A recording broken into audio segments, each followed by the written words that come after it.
Hello, Chicago. Network is on the air. Hello, everybody. I'm Ryan Yanishadis, and it's time to focus. And today we're focusing on Father's Day, which is this Sunday. And I'm honored to be joined by my dad, Willy Yanishadis. Dad, thanks for joining me. Well, thank you, son. Thanks for having me. No problem. We're just going to talk about some of our memories, good and bad, at the friendly confines of Wrigley Field. I think, I'm not sure, you never brought me, because I don't really know this, you never brought me to Wrigley as a baby, did you? No, you were pretty close. You were about 8 or 9 years old. I was going to say, like, 1997, I remember, 1997, 98 would probably be the beginning of when you, so probably 6 or 7. Yep, that's about the area that you got introduced. And walking up. Go ahead. That's always the story you like to talk about is to walking up to being in a spot to walk up to see the box seats. You come up from the ground and you see nothing but cement, and all of a sudden you hit the top of those stairs. Lo and behold, the beautiful green grass and a whole lot of people. It warms your heart to see that. It's a great memory for me. Always will be. And the fact that I got to do that with Braden last year is something. He got to do it, huh? Yep, I have that on video as well. Just him being able to see it for the first time. And now the first few years that we started going, probably the first maybe 5 or 10, you had we would sit in what we would call the Scarpelli seats, your former boss, and he was actually good friends with Ron Santo. Can you talk about that a little bit? Because you've met the Hall of Famer a bunch of times. Yeah, I did. Yes, I met him. He came to the Chevrolet dealership where I worked because he was good friends with Mr. Scarpelli, and I was in the parts department. He came to the parts counter. I got introduced to him, and I told him he was my favorite player, and I mentioned a couple plays that he made and the time he got hit in the face with a baseball. He remembered everything. It's like we instantly connected. That's crazy. And after that, he would meet up with Mr. Scarpelli. He'd come out here and go to Scarpelli's house, and he would ask how Bill's doing. How's Bill? He always asked about me. He remembered me. And it made me feel really good. And I mean, he's a legend. Should have gotten the Hall of Fame when he was alive, but that's a story for another day. That's a difference. Now, of course, for all the times we went to games, we always took the same route. We got a story I want to talk about for each phase of the route. First thing, the train, and this one was more of a recent one. We always take the 845 Metro train from Fox Lake to Grayland, but one of the times going home, you tried to pull a fast one and pretended to sleep the whole way home so you could get out of paying your ticket. And we were like Long Lake, so we were like 2 stops away from getting home, and I came and sat to you and talked to you, and then the conductor. The conductor comes up to you and goes, "Wait a second, you haven't paid for your ticket yet." So I blew your cover there, didn't I? Yeah, thanks to your presence, you had to come over and talk to me when I had my head down, and I think I was covering my face with the bill of the baseball cap or something, pretending like I was sleeping. You show up, and here she comes. "Sir, I seem to think you didn't pay." I said, "Ryan, why did you even sit next to me? You blew my cover. 2 stops away from a free ride."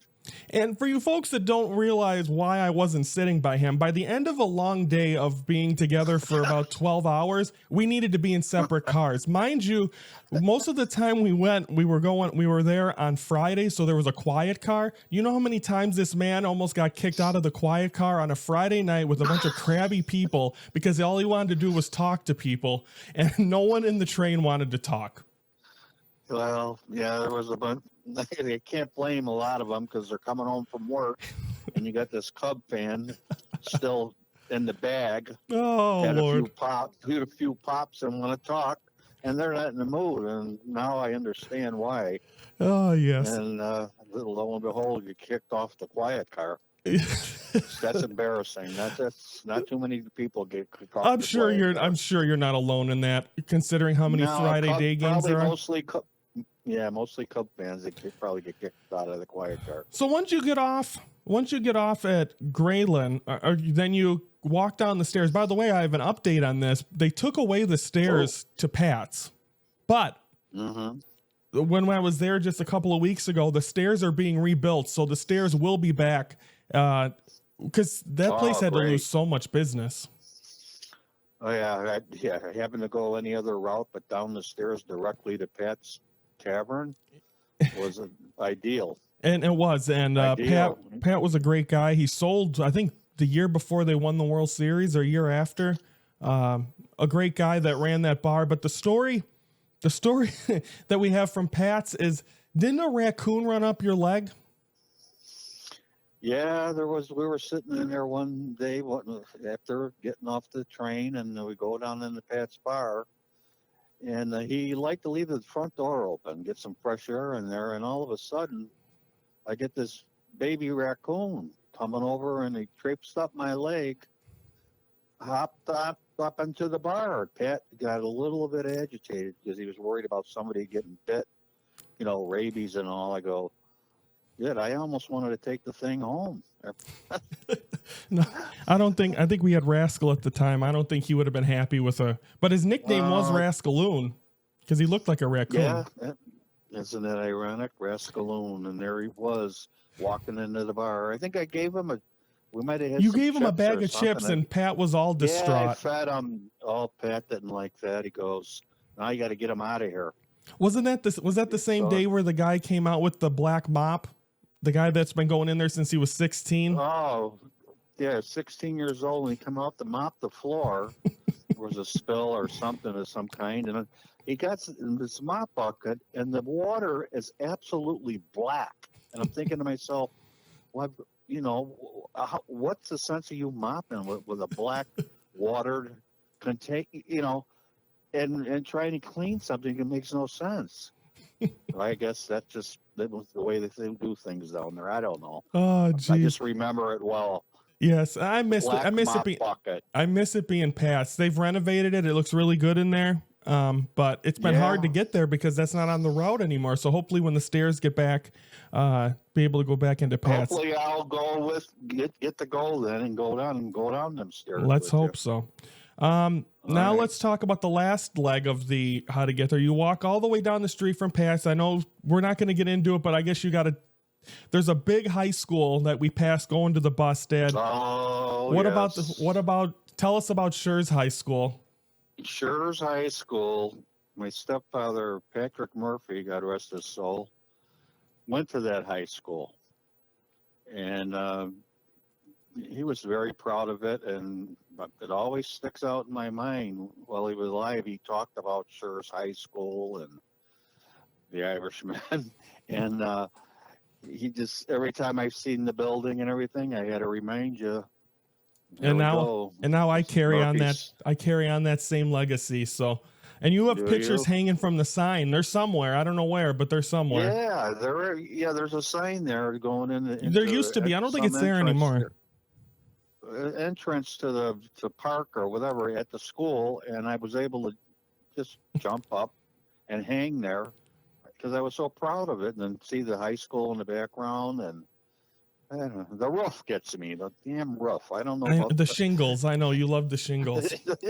The shingles are awesome. And also, I give you credit for doing that because I tried jumping up and trying to reach there to do that picture, and I could not do it. So I give you credit. Well, I had a little bit of spring in my step at the time. I don't know if I could do it now. But I was able to do it, and I hung, and you said, Dad, let's go. Let me hang. And I said, let me hang for just a minute, take a picture. Oh, you were just hanging around. Anyway, the next stop, the final thing to get to Wrigley is the bus 152 from Milwaukee to Addison. And this story I wasn't a part of, but you tell me this one all the time too. On the way home one time from a game, you used to do a friends game with you and a bunch of your guys, Ken got offered a challenge. Can you talk about that story about what happened on the bus? Oh, the challenge. Well, we were at Wrigley Field, right? I think we were about to load the bus to get down to the stop to get the Pat's, Pat's Bar. I forget the Milwaukee Avenue. Yeah. Anyways, there's this Ken. This guy, or Ken tells this guy, he goes, I can run faster than this bus. I can beat you down there all the way past the blue line. And they made a bet for $20 and the guy said, there's no way you can do it. And the guy hopped on the bus with me and everything. And there's Ken, my good friend Ken Kupis, wearing sandals, by the way, and the feet, and then the deal was on. Here we go from the stop from Wrigley Field. Here's Ken. Every stop we'd see him running alongside the bus. He'd go ahead, he'd drop back. He'd go ahead, he'd drop back. I said, this guy said he's not going to make it. I go, I don't know. You better not doubt him. He's headstrong on doing this. So we got pretty close, and Ken was still going strong all the way down. We were past the blue line. All of a sudden, the guy hops the bus. He got off on a stop and didn't have to pay.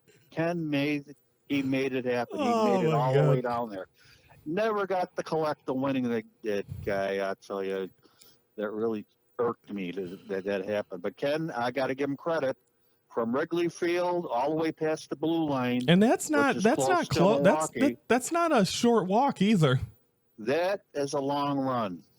Yeah, he was pretty young, and for him to do it in sandals was amazing.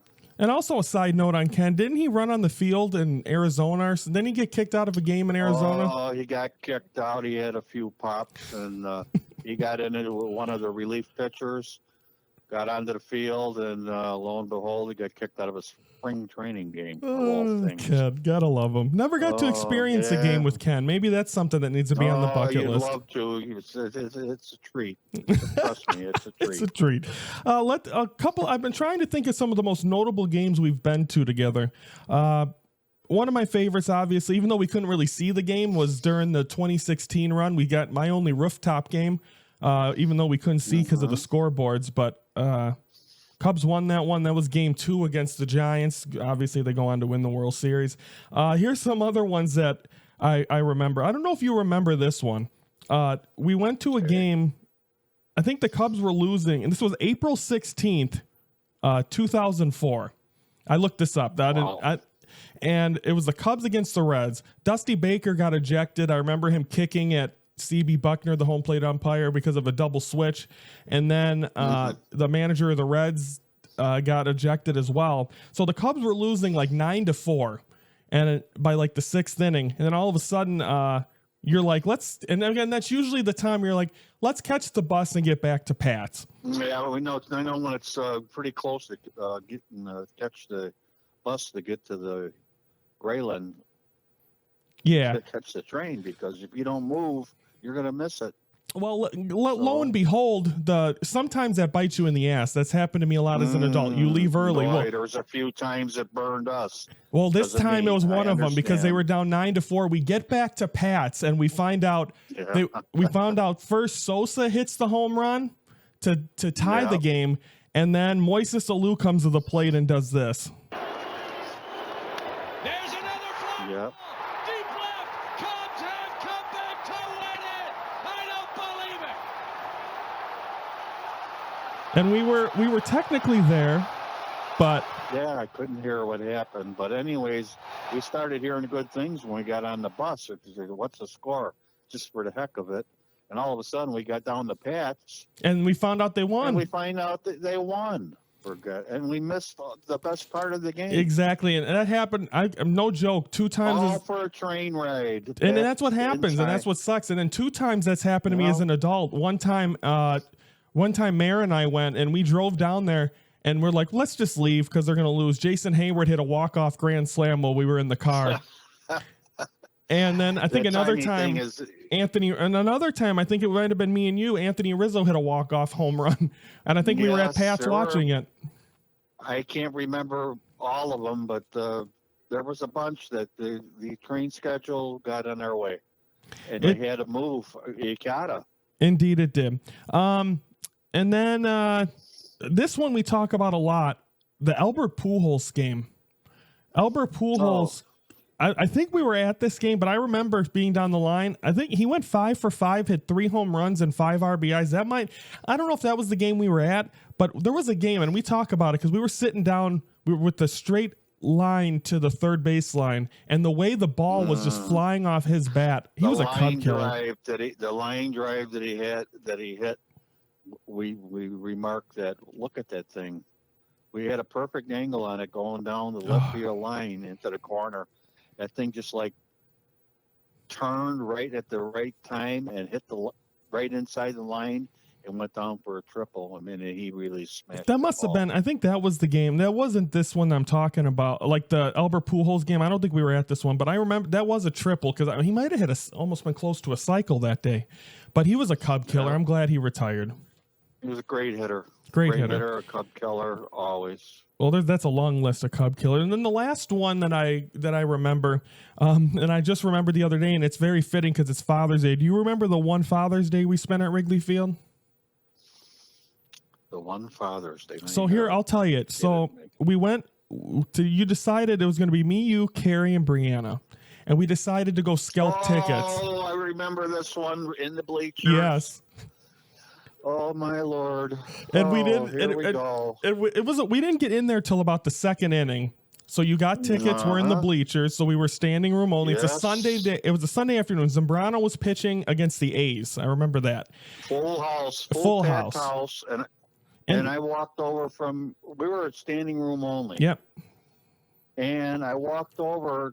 I got close to get just a little closer, and I was near the the people that had seats and stuff, and they started yelling, like I was cheering at a ball game. This guy says, "Shut up! You can't be doing." He basically said, "Keep it down." In the bleachers. Keep it down. Told me at a ball game we paid a lot of money for, not to be so loud.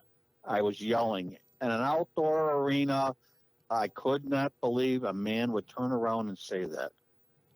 And lo and behold. And Carrie, your daughter, my sister's like, okay, time to go. So I think we got there in the second inning and left in about the fourth. That's about it was hot too. And we didn't, and there was a lady that went. Hot, but the guy aggravated me. I said, if you can't yell at a ball game, why even come for a good, I couldn't believe it. Yeah, so those are believe what I heard. And what are the odds that was a Father's Day? So that was the one I wanted to. Wanted to cap off. 2 good innings of baseball anyway. Probably for about almost $400 to $500 against the Oakland tickets. Athletics. I want to say, happy Father's Day. Oh, geez, and and then the final most memorable game hasn't happened yet because it's going to happen on September 7th, 2025 this year. Dad, I already got the tickets. You haven't gone to a game in 2 years. You suffered a massive heart attack in December of 2022. You haven't gone to a game in 2.5 years. Wrigley misses you. I miss you. So I'm putting out the offer. I got the tickets. The day Sammy Sosa and Derek Lee get inducted into the Hall of Fame, I got tickets, you and me, to. Oh my! Is this a surprise? I don't know about this. No, you don't. But you're telling me right now. Sammy Sosa's the reason that I became a Cub fan. And he's getting in the first time he's going to be at Wrigley Field in 20-some years. I want us to be there. Sunday, September 7th, 2025. I want it to be your return to Wrigley Field. Oh, well, man, you just hit me hard. I'm tearing up.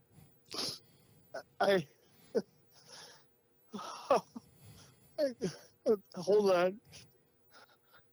I can't wait. Oh, you sprung this on me.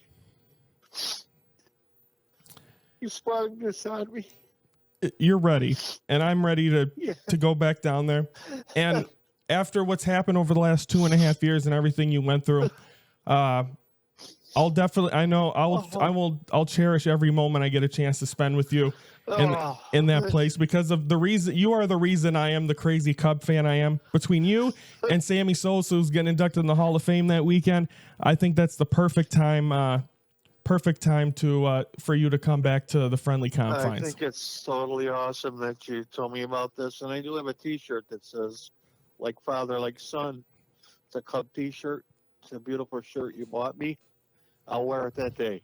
I can't wait. And then there's only one downside to that. What? That is the opening day of football, and I didn't realize that. But on a positive note, the Bears don't it's play till Monday okay. night. So Oh, well, there you go. No, that's not going to bother me at all. you just got to set your fantasy football lineup before we leave. Exactly. But it's going to be. You know me like the back of your hand on that one. I know, and it's going to be. All 8 teams. I'll have to get all my players in.